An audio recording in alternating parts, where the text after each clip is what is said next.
सर्वप्रथम सर्वांना श्री स्वामी समर्थ. स्वामी महाराजांच्या कृपेने तुमच्या सर्व चांगल्या इच्छा पूर्ण होत ही स्वामींचरणी प्रार्थना करते आणि आजच्या व्हिडिओला सुरुवात करते. नवरात्रीला आता लवकरच सुरुवात होणार आहे. 22 सप्टेंबर 2025 सोमवार दिवशी घटस्थापना म्हणजेच शारदीय नवरात्र प्रारंभ होणार आहे. नवरात्रीत आपण घटस्थापना करत असतो, मंगल कलश भरत असतो आणि त्यात खास देवी आईची सर्वात प्रभावी सेवा म्हणजे अखंड दिव्याची सेवा. बऱ्याच महिला घरात अखंड दिवा प्रज्वलित करतात. महिलांनो, आधी कधीच दिवा तुम्ही प्रज्वलित केला नसेल घटस्थापनेच्या दिवशी आणि तुमची खूप दिवसांपासून इच्छा आहे, तर तुम्ही या वर्षापासून अगदी आधी तुमच्या घरात कुठलीच परंपरा नाही, पण तुमच्या मनात आहे की तुम्ही घटस्थापना करावी किंवा अखंड दिव्याची सेवा करावी, तर देवी आईची सेवा आहे, तुम्ही करू शकता. आधी नसेल केलेली, आता या वर्षापासून तुम्ही सुरू करू शकता. कुठल्या ब्राह्मणाला विचारायची सुद्धा गरज नाही. आपण आईची सेवा करत आहोत, त्यात मागे पुढे बघू नका. अतिशय आनंदाने उत्साहाने आपल्याला सेवा करायची आहे. तर या वर्षी नवरात्रीत अखंड दिवा कसा लावावा, दिव्यामध्ये कुठली गोष्ट वस्तू टाकावी, त्याचबरोबर अखंड दिवा कुठल्या शुभ मुहूर्तावर आपल्याला प्रज्वलित करायचा आहे, संपूर्ण माहिती पण थोडक्यात जाणून घेणार आहोत.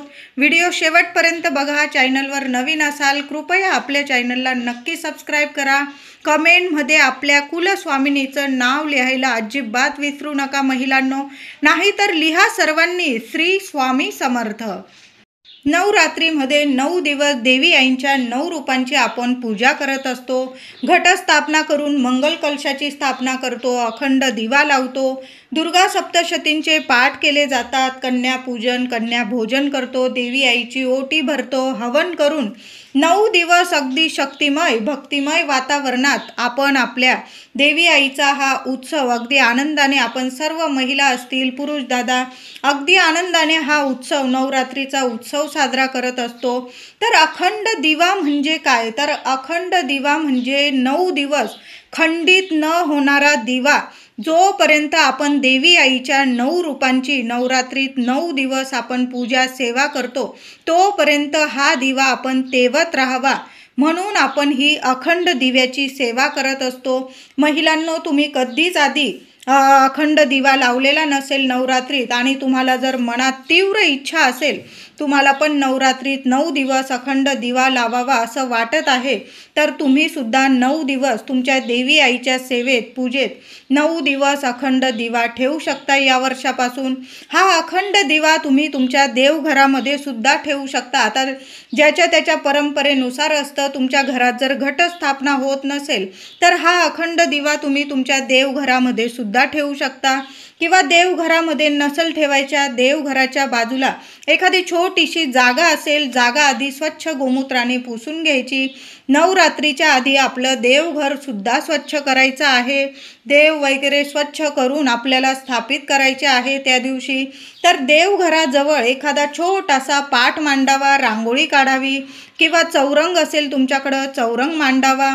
तिथे हा अखंड दिवा तुम्ही लावू शकता. त्यावर लाल कपडा अंथरा किंवा पिवळा कपडा अंथरा आणि त्यावर तुम्ही अखंड दिवा लावू शकता. पण अखंड दिवा लावा किंवा घटस्थापना करत असाल, मंगल कलशाची स्थापना देवघराच्या बाजूला करत असाल, तर 2 विड्याची पानं घ्यावी, त्यावर सुपारी मांडावी. प्रथम गणपती बाप्पांचं पूजन करावं आणि मग आपल्याला अखंड दिव्याची सेवा सुरू करायची आहे. पण जर तुम्ही देवघरातच तुम्ही दिवा लावत असाल अखंड, तर मग देवघरात आपली गणपती बाप्पांची मूर्ती वगैरे असतेच. प्रथम गणपती बाप्पांची पूजा करावी आणि मग अखंड दिवा प्रज्वलित करायचा आहे. पण जर तुम्ही इतर ठिकाणी देवघराच्या वेगळ्या बाजूला तुम्ही जर पाट चौरंग मांडून वेगळी पूजा स्थापन करणार असाल दिव्याची किंवा मंगल कलशाची, तर मग 2 प्रथम सुपारी मांडून 2 विड्याची पानं घ्या. देवांकडे आले पाहिजे. त्यावर 1 पैसा ठेवा, सुपारी ठेवा, हळदी कुंकू फुलं अक्षता दुर्वा वाहून पूजा करा, गणपती बाप्पांना प्रार्थना करा आणि मग दिवा तुम्ही त्या जागेवर तुम्ही प्रज्वलित करू शकतात. अखंड दिवा लावताना आपण काळजीपूर्वक दिशा बघून घ्यायची आहे महिलांनो. तसं पण आपण देवघर काळजीपूर्वकच स्थापन करत असतो. पूर्व, पश्चिम, उत्तर, ईशान्य कोपऱ्यातच आपलं सर्वांचं देवघर असतं. जरी कुणाचं लहान रूम असतील आणि तुम्ही देव्हारावरती लावलेलं आहे तरी पण सर्वांचं देवघर योग्य ठिकाणीच लावलेलं असतं, स्थापन केलेलं असतं. तर हा अखंड दिवा आपण देवासमोर पूजा करताना आपल्या उजव्या हाताला अखंड दिवा नवरात्रीत ठेवायचा आहे. कळलंच असेल, आपण जेव्हा देवांची पूजा करत आहोत तर आपल्या उजव्या हाताला अखंड दिवा आला पाहिजे. आणि जेव्हा देवांकडून बघाल तुम्ही तर देवांच्या डाव्या बाजूला हा दिवा आला पाहिजे. कळालं असेल सर्व महिलांना. जेव्हा आपण अखंड दिवा लावत आहोत तर आपल्या उजव्या हाताला दिवा आला पाहिजे आणि देवांकडून बघाल तर देवांच्या डाव्या बाजूला अखंड दिवा लावायचा आहे. आणि तुम्ही देवघरात मंगल कलशाची स्थापना करत आहात तर आपल्या डाव्या हाताला मंगल कलश आला पाहिजे आणि देवांच्या उजव्या हाताला मंगल कलश आला पाहिजे. अगदी साधी सोपी पद्धत आहे. आपल्या उजव्या हाताला अखंड दिवा लावायचा आहे. आपल्या डाव्या बाजूला आपण मंगल कलशाची स्थापना करायची आहे आणि देवांच्या उजव्या बाजूला मंगल कलशाची स्थापना करायची आहे आणि देवांच्या डाव्या बाजूला अखंड दिव्याची स्थापना करायची आहे. अगदी साधी सोपी पद्धत आहे. नक्की महिलांनो ह्या गोष्टींची काळजी जरूर घ्यायची आहे. जेव्हा आपण अखंड दिव्याची सेवा करत असाल महिलांनो तेव्हा मंगल कलशाची स्थापना अवश्य करा. तुमच्या घरात घटस्थापना होत असेल किंवा नसेल, प्रत्येक महिलेने आपल्या देवघरात आधी मंगल कलशाची स्थापना करायची आहे आणि मग अखंड दिव्याची स्थापना करायची आहे. प्रथम मंगल कलश स्थापना करायचा आहे. एक स्वच्छ तांब्याचा कलश घेऊन त्यात पिण्याचं स्वच्छ पाणी घ्यायचं आहे, भरून घ्यायचा तांब्या. त्यात 1 रुपयाचं नाणं, 1 सुपारी घालून त्यात हळदी, कुंकू, अक्षता वाहून घ्यायच्या. थोड्याशा दुर्वा असेल तुम्ही दुर्वा ठेवू शकतात. कलशाच्या अष्ट दिशांनी हळदी कुंकवाची बोटं लावून घ्यायची आहे किंवा मंगल कलशावर पुढील बाजूस हळदी कुंकवाने एक स्वस्तिक काढून घ्यायचं आहे. 5 रेघा ओढून घ्यायच्या आहे आणि कलशावर खायची 5 पानं. खायची 5 पानं नसेल बघा आणा, विड्याची पानं सगळीकडं मिळून जातील तुम्हाला. विड्याची पानं नसतील, आंब्याची 5 किंवा 9 पानं. आंब्याची 9 पानं. आपण 9 देवींचे 9 रूपांची या 9 दिवसात पूजा करत असतो. आंब्याची किंवा खायची पानं असतील तर 9 स्वरूपात नक्की ठेवा महिलांनो. खूप शुभ फळ देऊन जाईल तुम्हाला. आंब्याची डहाळी आणली असेल तर 9 पानं बघून आणा, स्वच्छ धुवून घ्यायचे आहे. खायची पानं असतील ते पण स्वच्छ धुवून घ्या आणि 9 रूपांची आपण पूजा करत आहोत ना, 9 पानं ठेवून तर बघा खूप शुभ फलदायी ठरणार आहे. त्यावर एक नवीन चांगली शेंडी असलेला छान नारळ कलशावर ठेवायचा आहे. शेंडी वर आली पाहिजे. नारळ कलशावर ठेवण्याआधी स्वच्छ धुवून घ्यायचा आहे आणि मगच कलशावर नारळ ठेवायचा आहे. आपण नारळ विकत घेण्याआधी कोणी हात लावलेला आहे आपण बघायला गेलेलो नाही, म्हणून नारळ घरी आणल्यावर आधी स्वच्छ धुवून घ्यायचा आहे आणि मगच नारळ कलशावर स्थापन करायचा आहे. तुम्हाला देवी आईचा मुखवटा किंवा 6 शृंगार असतील तुम्ही देवी आईचं तर तुम्ही कलशाला सजवू शकतात. तुम्ही डोरलं असेल, मंगळसूत्र असेल, नथ असेल, टिकली, बांगडी सगळं म्हणजे या 6 शृंगाराने देवी आईचा कलश तुम्ही सजवू शकतात. लाल चुनरी आणली असेल, ओढणी छोटीशी तर तुम्ही ती कलशावर ठेवू शकतात.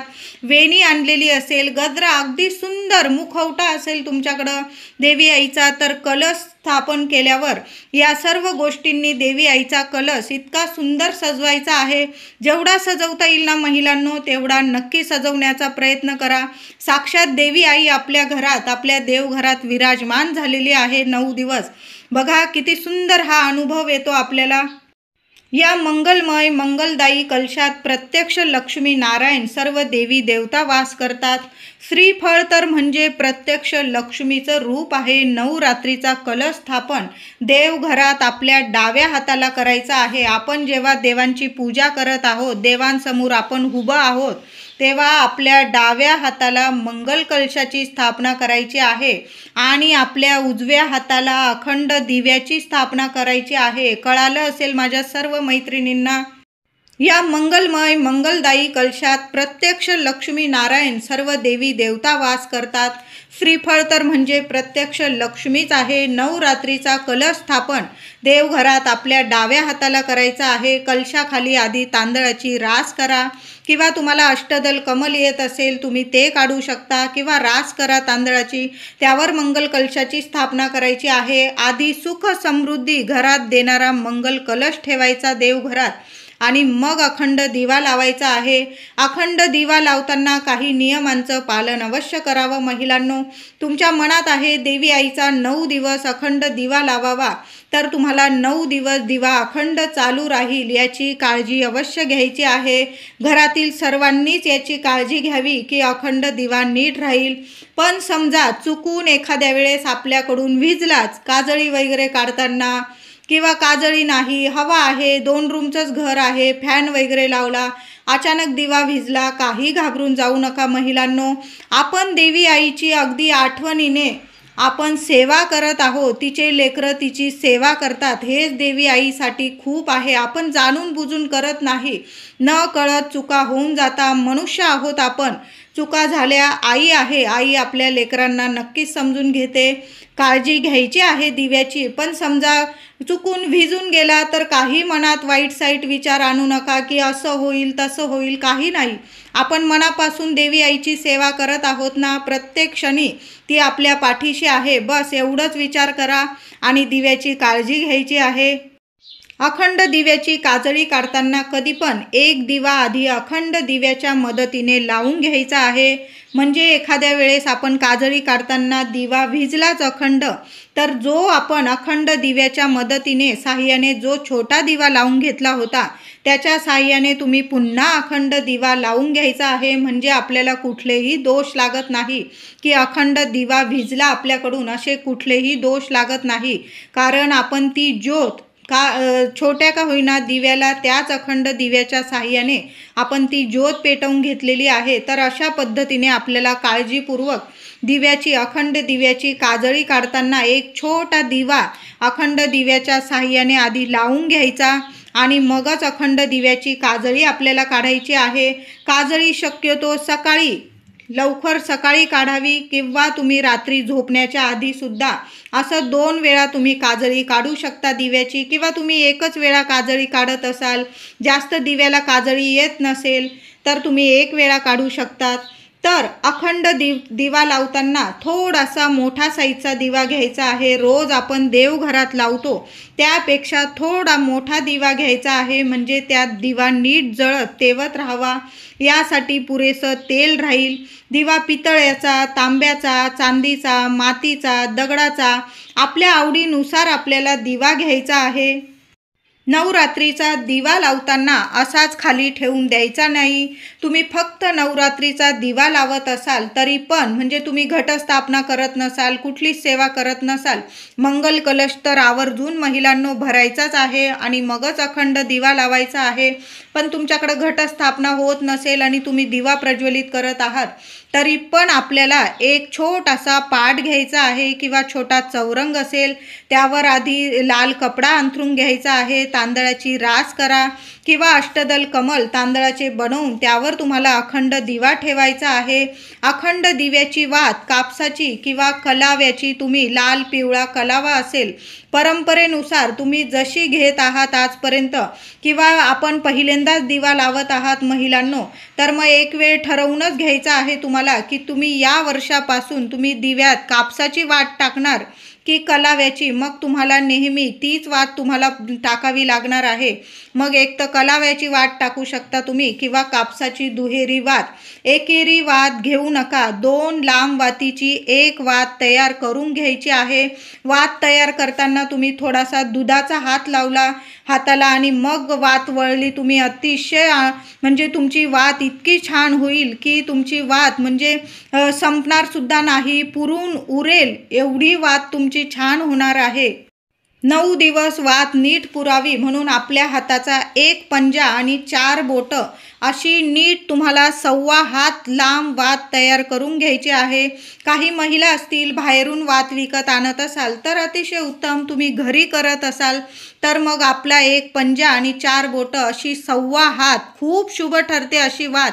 आणि वात वळताना थोडंसं दूध 2-4 थेंब हाताला दूध लावा आणि वात छान तयार करून घ्यायची आहे। वळले जाते पाण्याचा वापर करण्यापेक्षा तुम्ही दुधाचा 2-4 थेंब दुधाचा तुम्ही वापर करून बघा, छान वात तयार होते, पुरून उरते, म्हणजे आपल्या घरात कशालाच कमी पण राहत नाही अशी वात तयार करून घ्यायची आहे।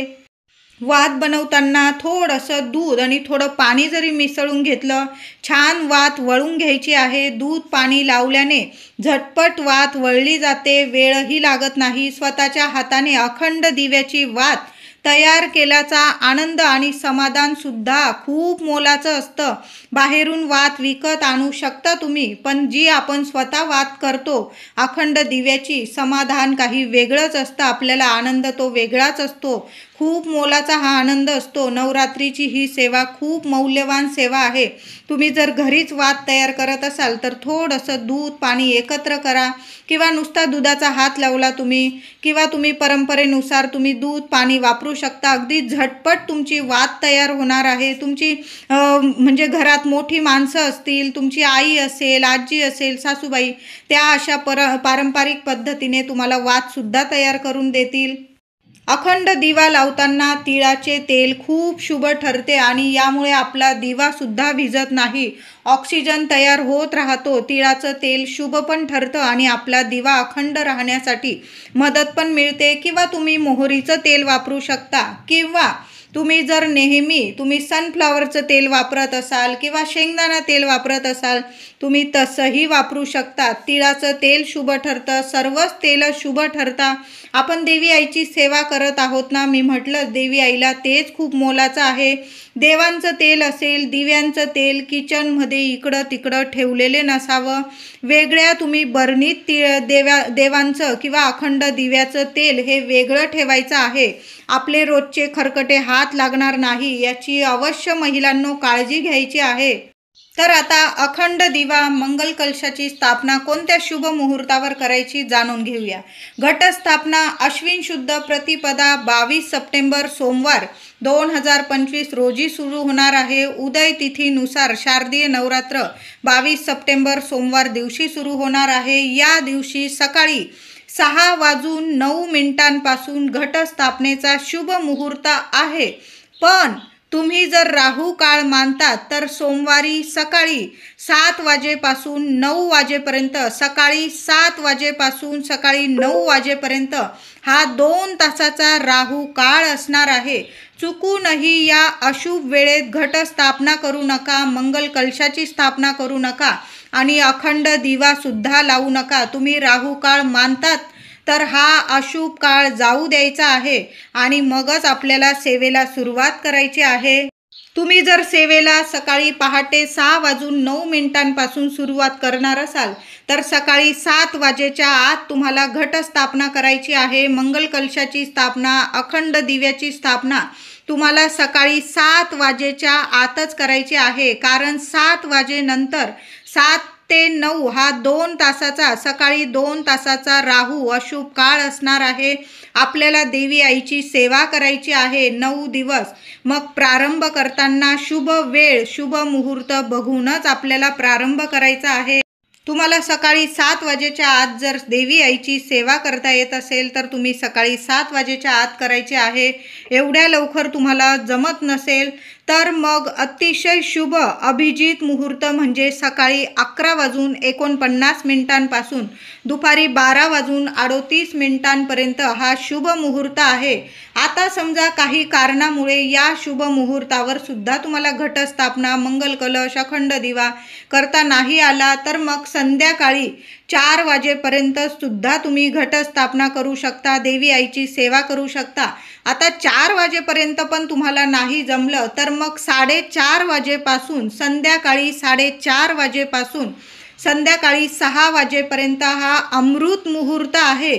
या वेळात या काळातच आपल्याला घटस्थापना करायची आहे, मंगल कलशाची स्थापना आणि अखंड दिवा प्रज्वलित करायचा आहे। कळालं असेल माझ्या सर्व महिलांना, एकतर तुम्हाला सकाळी 7 वाजेच्या आत ही सेवा करायची आहे किंवा तेवढ्या वेळात नाही जमलं तुम्हाला तर मग सकाळी 11:49 दुपारी 12:38 सेवा करायची आहे।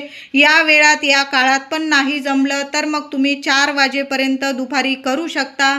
4 वाजेपर्यंत पण नाही जमलं तर मग 4:30 ते संध्याकाळी 6 वाजेपर्यंत अमृत मुहूर्त आहे। या वेळात आपल्याला सेवा करायची आहे। देवी आईची घटस्थापना, मंगल कलश, अखंड दिवा या शुभ मुहूर्तावर करायची आहे ही सेवा। फक्त सकाळी 7 ते 9, सकाळी 7 ते 9 हा राहूचा काळ असणार आहे, अशुभ काळ असणार आहे। 9 दिवसाची आपण सेवा सुरुवात करणार आहोत। वर्षातले सर्वात मोठे दिवस असतात हे। मग या अशुभ काळात महिलांनो चुकून सुद्धा घटस्थापना करू नका, मंगल कलशाची स्थापना आणि अखंड दिवा तर अजिबात प्रज्वलित करू नका या वेळात।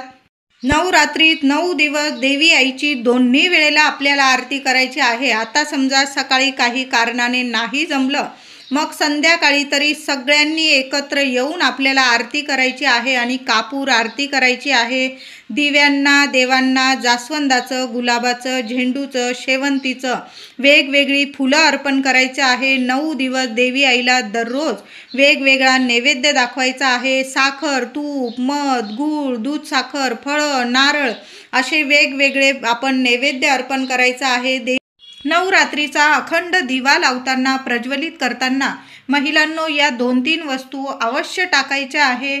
यामुळे आपल्या दिव्याला ऑक्सिजन तयार होईल, यामुळे काजळी कमी येईल। मी म्हणत नाही की काजळी अजिबातच येत नाही, एकदा का आपण दिवा लावला त्याला थोडी का होईना काजळी नक्कीच येईल, पण या वस्तू टाकल्याने कमी प्रमाणात काजळी येईल आणि तुम्हाला सारखी सारखी काजळी काढावी लागणार नाही। यामुळे सुद्धा तुमची वात पुरेल, तेल पुरेल, तुमच्या दिव्यात कमी तेल असेल तर जास्त वेळ दिवा चालेल। त्याचबरोबर या वस्तू टाकल्याने घरात त्याचे शुभ परिणाम सुद्धा तुम्हाला पटकन चटकन दिसायला लागतील। कामं अडलेली असतील, कामं मार्गी लागतील, मुलांचं शिक्षण असू द्या, नोकरी असू द्या, लग्न कार्य, घरात ज्या अडी अडचणी असतील ना त्यातून तुम्हाला मार्ग मिळायला लागतील। शुभ फलदायी ठरेल तुमचा अखंड दिवा आणि देवी आईची भरभरून कृपा होईल। पैशांच्या अडी अडचणी असतील, लक्ष्मी प्राप्तीसाठी, धनप्राप्तीसाठी अखंड दिवा नवरात्रीत प्रज्वलित करताना या वस्तू अवश्य टाकायचा आहे। पहिली वस्तू म्हणजे कापराची वडी। तुमच्याकडं भीमसेन कापूर असेल अवश्य टाका, नसेल उपाय थांबवू नका। साधी एक कापराची वडी जरी टाकली तरीही चालेल आणि 2 विषम संख्येमध्ये 2 लवंग, फुलाच्या चांगल्या जाड्या लवंग बघून त्या दिव्यात टाकायच्या आहे आणि चिमूटभर पहिल्या दिवशी दिवा प्रज्वलित करताना चिमूटभर हळद, लक्ष्मी मातेचं स्मरण करा आणि चिमूटभर हळद टाकायची आहे। या 3 वस्तू महिलांनो अखंड दिवा प्रज्वलित करताना अवश्य टाका। तुम्हाला कापूर वडी 1-2 दिवसातून अजून टाकायची असेल तुम्ही टाकू शकता, पण या 2 लवंग आणि हळद पहिल्याच दिवशी टाकायची आहे। तसेच तुम्ही जर अखंड दिवा नसल लावत महिलांनो तरी पण देव्हाऱ्यातील दिव्यात सुद्धा याच वस्तू टाकायच्या आहे। महिलांनो तुमच्या घरात घटस्थापना होत असेल किंवा नसेल, मंगल कलशाची स्थापना होत असेल किंवा नसेल, तुम्हाला संपूर्ण नवरात्रीचं फळ हवं असेल देवी आईकडून तर आपला देवघरातील देव्हाऱ्यातील जो दिवा आपण प्रज्वलित करतो रोज, तर नवरात्रीच्या पहिल्याच दिवशी शुभ मुहूर्तावर देव्हाऱ्यातील दिवा स्वच्छ धुवून पुसून घसून घ्यायचा आहे। दिव्याखाली काहीतरी आसन द्यायचं आहे। आपण अखंड दिव्याखाली तांदळाची रास करतो, तसंच देवघरातील दिवा जो आपण नेहमी लावतो त्याखाली सुद्धा तांदळाची रास द्या आणि त्या दिव्यात सुद्धा 1 कापराची वडी, 2 लवंग, चिमूटभर हळद जरूर टाका। खूप शुभ परिणाम तुमच्या घरात दिसून येतील। कितीही अडचणी असू द्या, असा दिव्यात या वस्तू टाकल्याने खूप शुभ परिणाम होतात आणि देवी आई प्रसन्न होते। कारण कापूर, लवंग, हळद देवी लक्ष्मीला, कुलदेवीला खूप प्रिय आहे, म्हणून या वस्तू जरूर टाकायच्या आहे।